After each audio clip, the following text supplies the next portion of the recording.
So we're talking about the digestive system today, which obviously it deals with the intake of food for you to then break down that food, digest it, and absorb the nutrients from it.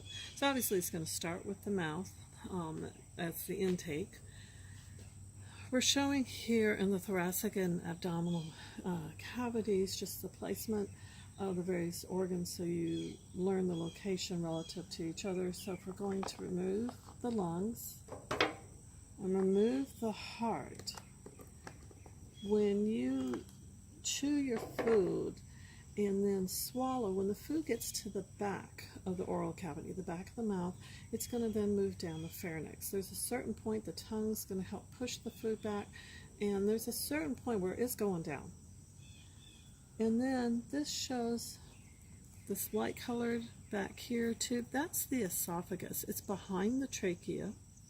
And so initially the food does go down the pharynx, which is shared with the respiratory system, but then it branches off. And so when you're breathing, the air goes down the trachea, which is in front. Food goes down the esophagus, which is right behind the trachea. And your epiglottis closes whenever you swallow food, well, whenever you swallow in general, to keep the liquid or the food from going into the trachea and then into the lungs. So the esophagus is going to move down.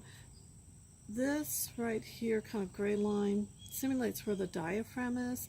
So there's actually an opening that allows the esophagus to pass through the diaphragm. This large structure right here is the liver, which is an accessory organ for the digestive system. We'll see that again in a moment. When you first start chewing food in the mouth, there are amylases that are released in the saliva to start carbohydrate or sugar digestion. When the food hits the stomach, so here's the stomach, because of the acidity in the stomach, the carbohydrate digestion will stop. Protein digestion will start in the stomach. Now the muscle's going to be contracting to help mix, break up the food, aid in digestion. You see this yellow underneath here, that is the pancreas. If we remove the stomach, the pancreas is actually, this is showing part of it, is kind of tucked under and behind the stomach. This gray area right over here, that is your spleen.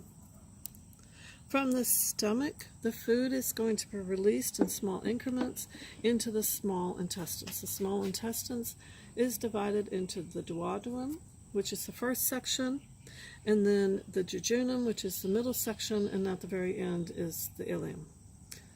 So this lighter colored, all tucked in here, is the small intestines. It gets its name because of the diameter is smaller than that of the large intestines. So right over here, the ileocecal valve is where the food is then going to pass from the small intestines into the large intestines. Now, while it's been passing through the small intestines, when it first enters, you have to neutralize that acid from the stomach, and that's what the pancreatic juices are going to do, as well as bile, and you have carbohydrate, lipid, and protein digestion occurring in the small intestines, and that's where most of your absorption of those nutrients occurs. So by the time it leaves the small intestines and goes to the large intestines, now you're going to be dealing with the waste. The substances are going to move, the chyme as we call it, will move up the large intestines.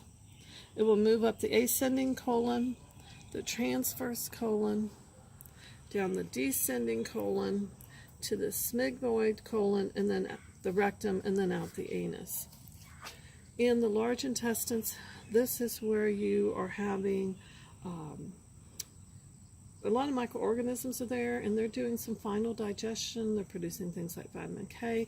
You're also retrieving water, reabsorbing the water out of the large intestines and getting it back into your system. And this just shows from the back side the small intestines, the pancreas, the large intestines. As you would see here, then on the back side, this is a female, so this is her uterus, and so the rectum is behind that. On the liver, one thing I just want to point out, remember it was placed like this. On the underside, the screen, that is the gallbladder. The liver makes the bile that is necessary for fat digestion, but the excess bile is stored in the gallbladder. So the green is the gallbladder there.